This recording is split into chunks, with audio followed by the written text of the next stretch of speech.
Et voilà, je me suis rendu compte que la caméra n'était pas branchée lorsque j'ai fait l'exercice. Donc bon, cet exercice il est vraiment pas compliqué. Au niveau de la deuxième partie de l'exercice 8, justifier que les points A, B et C définissent un plan. Donc j'ai calculé les coordonnées de AB. Bon, je pense que maintenant tout le monde sait le faire, hein. Coordonnées de B, moins coordonnées de A. Coordonnées de AC, et il n'existe pas de réel alpha tel que AC est égal à alpha fois AB. Hein, parce que regardez ici, si je fais 4 est égal à 2 fois 2, si mon réel alpha c'est 2, ici ça ne marche plus. 2 fois 4 ça fait 8 et je trouve moins 4. Donc ça ne va pas. Donc les vecteurs AB et AC ne sont pas collinéaires. Et deux vecteurs non collinéaires donc définissent un plan. Donc voilà la réponse à la petite A. Petit b est déterminer une équation paramétrique de ce plan. On est habitué aussi à le faire. Hein, donc je vous rappelle que ici on doit mettre les coordonnées d'un point. Donc j'ai mis les coordonnées de A, donc moins 1, 0, bon ici ce serait 0, et puis 1 ici. J'ai pris un réel t, et puis j'ai multiplié 2t, là 4t, et puis moins 2t. Et puis j'ai pris un réel s, j'ai fait 4s. Moins 4s et moins 4s. Voilà. On arrive à la question petit c. Petit c, où on vous demande de déterminer une équation cartésienne de ce plan. Alors là, c'est un peu plus compliqué parce que pour cette question c, c'est beaucoup de l'observation qu'il faut faire. Hein, énormément d'observation. Sinon, on ne s'en sort pas. En général, soit il est très facile, comme l'exemple qu'on a fait dans le cours, où on avait directement z égale t, puis après on remplaçait t par z dans les autres équations, etc. Là, c'était facile. Là, c'est pas si facile que ça. Mais si on observe bien, regardez.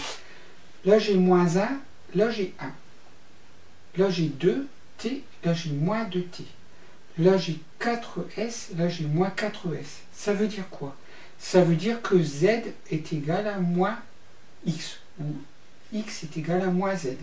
Ça veut dire que x plus z est égal à 0. Je peux aussi dire, tiens, je vais additionner la première et la troisième. À gauche, si j'additionne à gauche, j'ai x plus z. Je l'écris là. Et à droite, j'ai moins 1 plus 1, ça fait 0. 2t moins 2t, ça fait 0.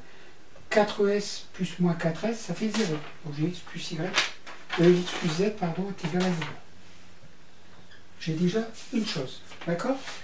Je vais regarder avec les autres équations si j'ai mon y qui va intervenir quelque part. Comment je fais? Je fais la première et la deuxième. Si j'ajoute la première et la deuxième, j'ai x plus y à gauche. J'obtiens quoi? J'obtiens moins 1 plus 2t plus 4t. Moins 1 plus 2t plus 4t, ça fait moins 1 plus 6t. Et plus 4s moins 4s, ça s'élimine. Donc x plus y, ça fait moins 1 plus 6t. Et je fais, maintenant je vais faire la deuxième moins la troisième. Pourquoi je fais la deuxième moins la troisième? Attention, j'ai une raison pour laquelle je fais moins. Parce que ici j'ai moins 4s, moins 4s. Je vais éliminer les s, parce que pour l'instant j'ai travaillé qu'avec des t. Donc je vais éliminer les s. Hein. Donc pour pouvoir éliminer les s, je dois faire y moins z. Si je fais y moins z, qu'est-ce que j'obtiens? J'obtiens 4t moins 1 moins 2t, donc plus 2t. 4t plus 2t, ça fait 6t moins 1.